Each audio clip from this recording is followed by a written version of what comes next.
Si tu veux réussir, tu dois échouer. Oui, tu as bien entendu. Ceux qui fuient l'échec fuient leur grandeur. Dans cette vidéo, je vais te montrer pourquoi l'échec n'est pas ton ennemi, mais plutôt ta seule porte d'entrée vers la réussite.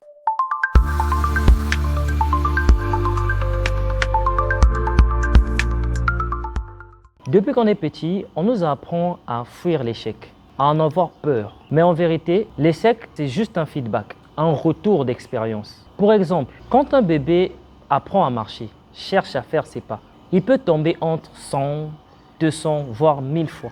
Est-ce qu'on dit de lui qu'il est nul? Non, on l'encourage parce que l'on sait que c'est le seul moyen pour lui pour arriver à marcher un jour. Toi aussi, ta vie fonctionne de la même manière. L'échec te donne des informations qu'aucun livre, aucun coach, aucune formation ne pourra te donner. L'échec t'enseigne la patience, le courage, mais surtout l'adaptabilité. Tu dois comprendre que refuser d'échouer, c'est refuser de grandir. Regarde cet homme. Lui, c'est Thomas Edison, le gars qui a mis l'échec avant d'inventer l'ampoule électrique. Quand un journaliste lui a posé la question de savoir ce que ça faisait d'échouer autant, il a répondu: je n'ai pas échoué 1000 fois. J'ai simplement découvert 1000 façons de ne pas faire l'ampoule électrique. C'est cette mentalité précisément qui construit des légendes. Paradoxalement, réussir trop vite est parfois le plus grand piège. Pourquoi? Parce que tu finiras par penser que tout est facile. Tu deviendras fragile face aux vraies difficultés, face aux vrais obstacles. Pour t'illustrer cela, il y a quelques jours, j'ai participé à un concours d'art oratoire. Il s'agit d'une organisation qui prône la prise de parole en public à travers le monde. Et il y a des catégories. Au niveau de mon club, je n'ai pas une réelle préparation et je suis passé sans difficulté.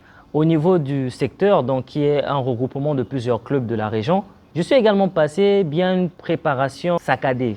Au niveau de la division, où il s'agissait de confronter 3 États membres, le Congo-Brazzaville, le Gabon et la RDC, j'ai inconsciemment reproduit le même schéma, me disant que ça allait une fois de plus passer. Parce que si c'était passé pour les 2 raisons précédentes, ne passerait pas pour cette fois-ci. Effectivement, je me suis préparé uniquement la veille. Résultat, pendant que je vivais une fois de plus les victoires dans les 2 catégories, je n'ai pas pu faire mieux qu'une 2e place à ce concours. Si je te montre ça, c'est pour te dire que bien que pour certains, cela peut s'agir d'une victoire assez conséquente, on parle quand même d'un concours international, mais pour ma part, il s'agit d'un échec parce que la vision pour moi, c'était clairement de remporter le trophée sur l'échelle continentale, c'est-à-dire après ce stade, aller représenter le 15 mai 2025 au niveau de Niamey au Niger. Pourquoi ce schéma s'est reproduit? C'est parce que j'ai commencé finalement à croire que cela était devenu une norme, une habitude. Et je me suis perdu dans cela. Effectivement, la réalité m'a rattrapé.